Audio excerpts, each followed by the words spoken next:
Olá, como vai você do outro lado da tela? Tudo bem? Eu sou o Fábio, meu apelido é Monstro, eu sou professor de Geografia e na aula de hoje eu quero continuar falando com você sobre pedologia. Olha só, pedos vem de solo, então pedologia é o estudo do solo, pedogênese é o processo de formação dos solos, é o processo de desenvolvimento dos solos. Vamos lembrar que esse processo de desenvolvimento dos solos, ele é resultante da ação combinada de 5 fatores que atuam simultaneamente. De antemão, antes de elencar os 5 fatores que vão definir a pedogênese, você precisa lembrar, conceito da aula anterior, que um solo desenvolvido não é necessariamente um solo fértil. Fertilidade e desenvolvimento não são necessariamente elementos correlatos. Ou seja, vimos que solos bem desenvolvidos são solos que têm um regolito bem espesso. Ou seja, o regolito é um manto de intemperismo. É aquela camada ou aquelas camadas do solo. Só que quando nós falamos em camadas no solo, nós chamamos de horizontes, não se esqueçam. Então, é quando nós temos uma sucessão de horizontes de grande espessura e que ou já sofreram a ação do intemperismo e da pedogênese ou ainda estão sofrendo a ação do intemperismo e da pedogênese. Portanto, um solo desenvolvido, ele tem uma grande espessura, uma grande distância entre a superfície, onde está o horizonte O, até a rocha matriz, que é aquela camada, aquela estrutura que ainda não sofreu a ação do intemperismo. Então, quanto mais distante a rocha matriz, a rocha base da superfície, maior o nível de desenvolvimento do solo. Tudo bem? Olha só, um primeiro elemento importante.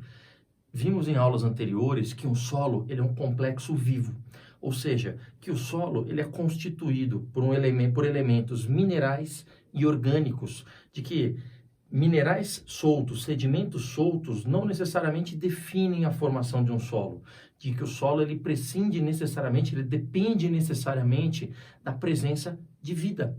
Então, o primeiro fator pedogenético, porque primeiro as rochas que constituem a crosta terrestre, elas vão sofrer a ação do intemperismo. Esse é o primeiro passo da pedogênese, esse é o primeiro passo da formação dos solos. A rocha ela sofre a ação do intemperismo, seja o intemperismo físico, seja o intemperismo químico, tudo bem? Após o intemperismo, o solo ele começa a se organizar, a se estruturar em horizontes e passa a contar com a presença de matéria orgânica.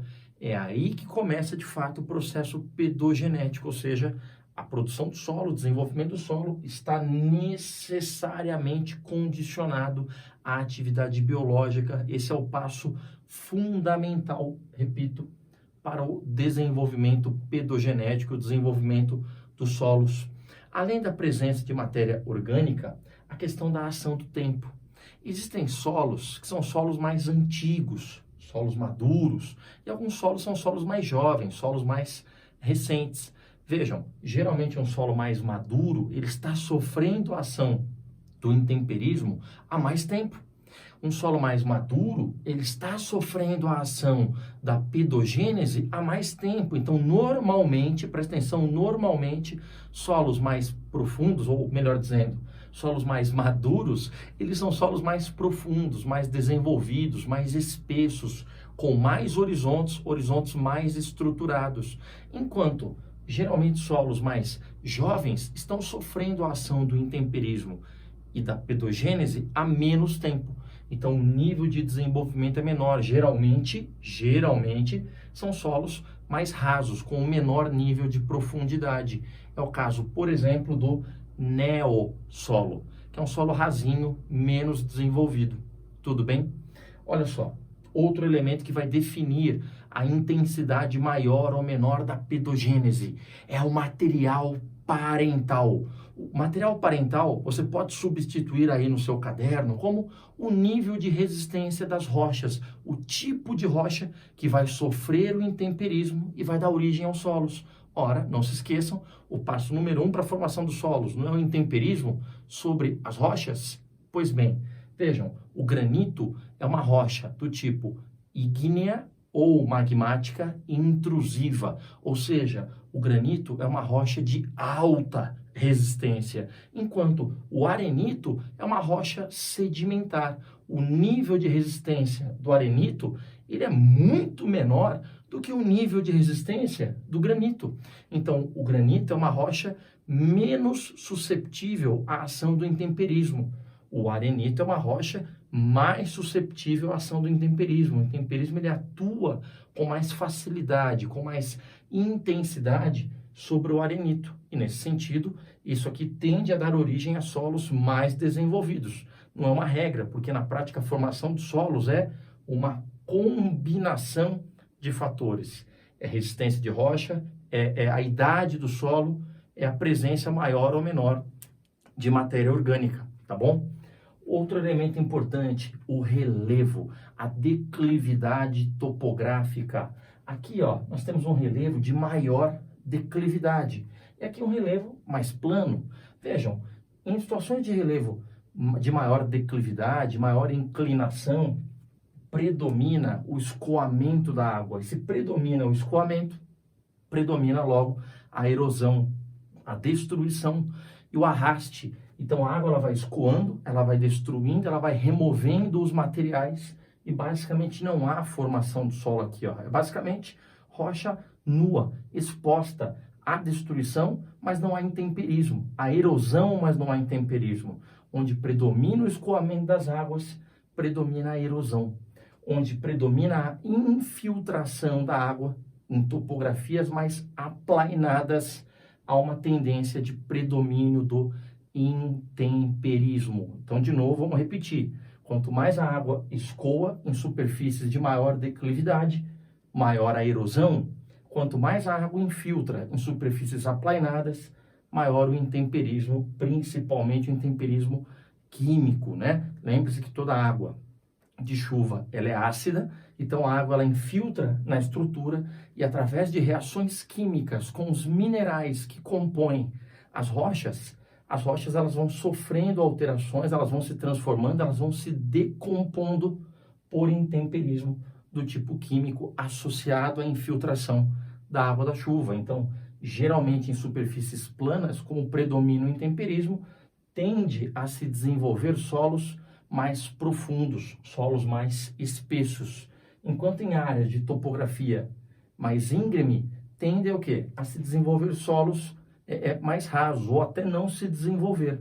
Tem um tipo de solo também de pequeno desenvolvimento, não sei se você se lembra, chamado de litossolo. Lito é rocha, então o litossolo é um solo raso, é um solo menos desenvolvido. O neossolo, ele é um solo jovem, menos desenvolvido, contrastando com outro tipo de solo, que é um tipo de solo dominante no Brasil, o latossolo, que são solos de boa fertilidade, mas também varia muito conforme a região, mas a grosso modo, o latossolo, eles são solos bem desenvolvidos, bem profundos, são solos encontrados no Brasil em grande quantidade.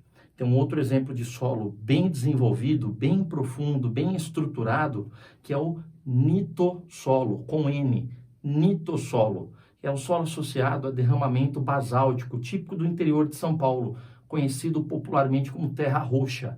É um outro exemplo de solo bem profundo, bem desenvolvido e, nesse caso, um solo bastante fértil por ser de origem vulcânica. Não se esqueçam, solos de origem vulcânica têm uma grande variedade de compostos químicos na sua estrutura.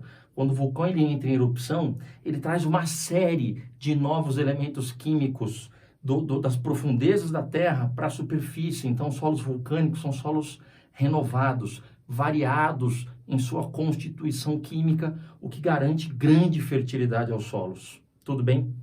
Outro aspecto importante, ó, é o tipo climático. Esse é o elemento mais importante, porque o tipo de clima define o tipo de intemperismo. Então, se você observar esse gráfico aqui, ó, bastante atenção a ele, ele mostra o seguinte: aqui no eixo vertical, a pluviosidade, a quantidade de chuva, as regiões mais chuvosas do planeta, por exemplo, a linha do Equador.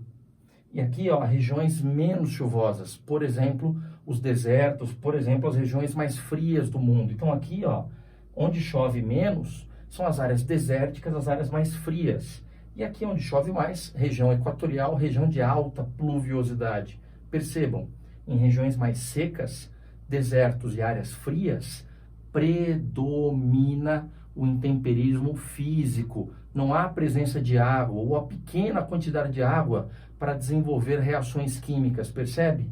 Então, o intemperismo físico predomina nas áreas frias e secas, e onde predomina o intemperismo físico, os solos são solos mais rasos, são solos menos desenvolvidos, percebe? Eu estou falando, por exemplo, dos solos do sertão do Nordeste brasileiro, da Caatinga, que é uma região semiárida, onde predomina o intemperismo físico, onde os solos são menos desenvolvidos. Em contrapartida, nas regiões mais chuvosas, a água infiltra, reage quimicamente, intemperiza a rocha, que é o passo número 1 para a pedogênese. Então, onde predomina o intemperismo químico, normalmente nós temos solos mais profundos, solos mais desenvolvidos. Percebam que a Amazônia é uma região plana e chuvosa. Predomina o intemperismo químico, os solos têm um bom nível de desenvolvimento. Percebam, não tem nada a ver, nesse caso, com a questão da fertilidade. Os solos da Amazônia não são solos predominantemente férteis. Existem solos férteis na Amazônia, claro que existem, mas ela é marcada predominantemente por um bom nível de desenvolvimento, mas um baixo nível de fertilidade, principalmente porque são solos mais arenosos. Nós estamos falando de muitas manchas de areia, nós estamos falando de muita lixiviação na Amazônia, mas isso é um assunto, lixiviação, laterização, é um assunto para uma outra aula de solos, tá bom? Por enquanto é isso, espero que você tenha entendido, espero que você tenha aprendido. Mantenha sua mente sempre ativa, estudando, lendo, fazendo exercícios, assistindo muitas videoaulas como essa, tá bom? Um super beijo para você, até mais. Tchau!